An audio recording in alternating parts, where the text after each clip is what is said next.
Hey guys, welcome to the channel. In today's video, I'm going to read 5 short tales of horror. Number 1, This New Old House by Bat Out of Hell 821. We bought an old house, my boyfriend and I. He's in charge of the new construction, converting the kitchen into the master bedroom, for instance, while I'm on wallpaper removal duty. The previous owner papered every wall and ceiling. Removing it is brutal, but oddly satisfying. The best feeling is getting a long peel, similar to your skin when you're peeling from a sunburn. I don't know about you, but I kinda make a game of peeling, on the hunt for the longest piece before it rips. Under a corner section of paper in every room, there's a person's name and a date. Curiosity got the best of me one night when I googled one of the names and discovered the person was actually a missing person. The missing date matching the date under the wallpaper. The next day, I made a list of all the names and dates. Sure enough, each name was for a missing person, which dates to match. We notified the police, who naturally sent out the crime scene team. I overheard one text say, "Yup, it's human." Human? What's human? Ma'am, where is the material you removed from the walls already? This isn't wallpaper you were removing. Tale number 2. I Hate It When My Brother Charlie Has to Go Away by Horror in Pure Form. I hate it when my brother Charlie has to go away. My parents constantly try to explain to me how sick he is, that I am lucky for having a brain where all the chemicals flow properly to their destinations like undammed rivers. When I complain about how bored I am without a little brother to play with, they try to make me feel bad by pointing out that his boredom likely far surpasses mine, considering he's confined to a dark room in an institution. I always beg for them to give him one last chance. Of course they did at first. Charlie has been back home several times, each shorter in duration than the last. Every time without fail, it all starts again. The neighborhood cats with gouged out eyes showing up in his toy chest. My dad's razors found dropped on the baby slide in the park across the street. Mom's vitamins replaced by bits of dishwasher tablets.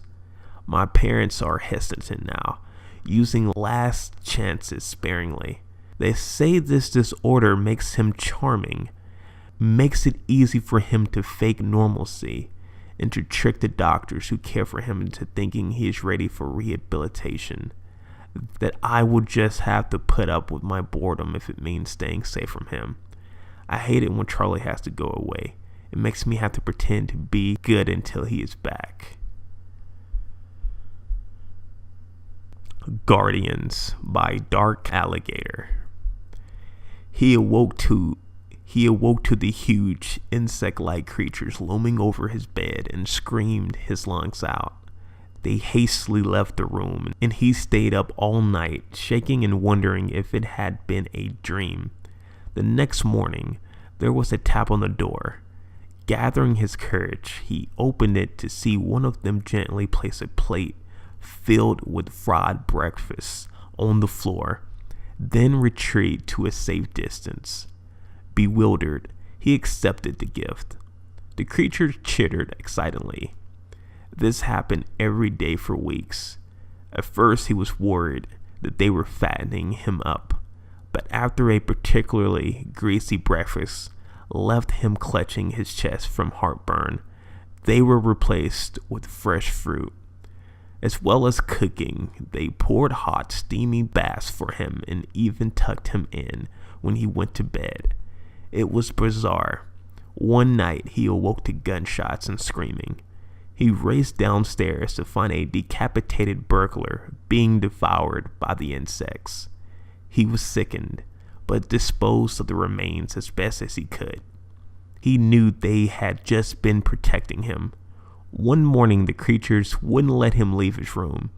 He lay down, confused but trusting as they ushered him back into bed. Whatever their motives, they weren't going to hurt him. Hours later, a burning pain spread throughout his body. It felt like his stomach was filled with razor wire. The insects chittered as he spasmed and moaned. It was only when he felt a terrible squirming feeling beneath his skin that he realized the insects hadn't been protecting him. They had been protecting their young. Seeing Red, the First Day of School, by Zenri Howe. Everyone loves the first day of school, right?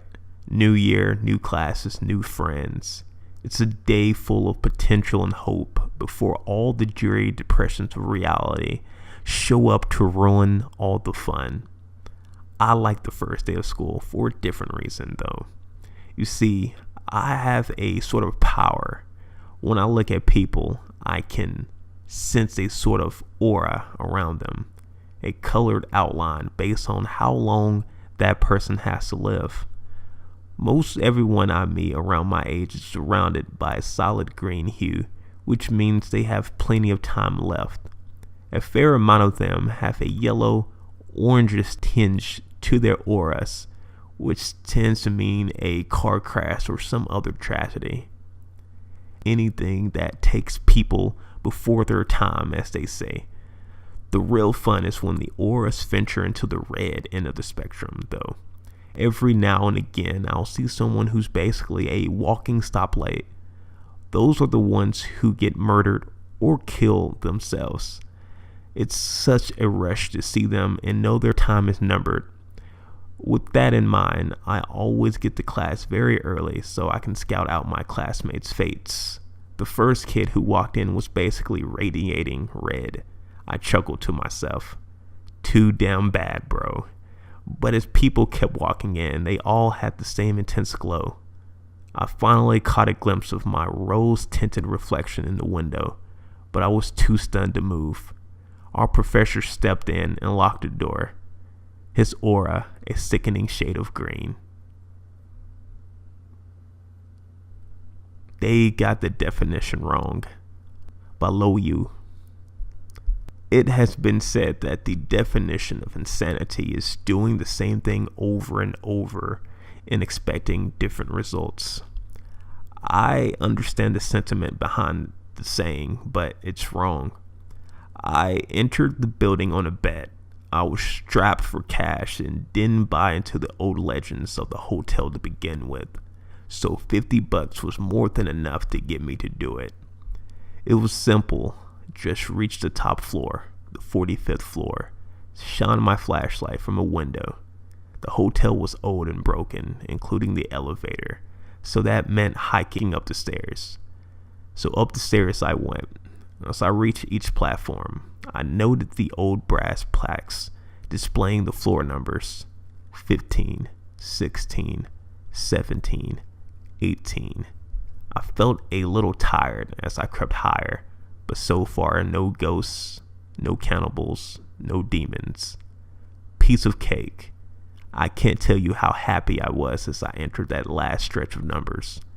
I joyfully counted them aloud as each platform: 40, 41, 42, 43, 44, 44. I stopped and looked back down the stairs. I must have miscounted, so I counted up: 44. One more flight: 44. And then down 10 flights: 44.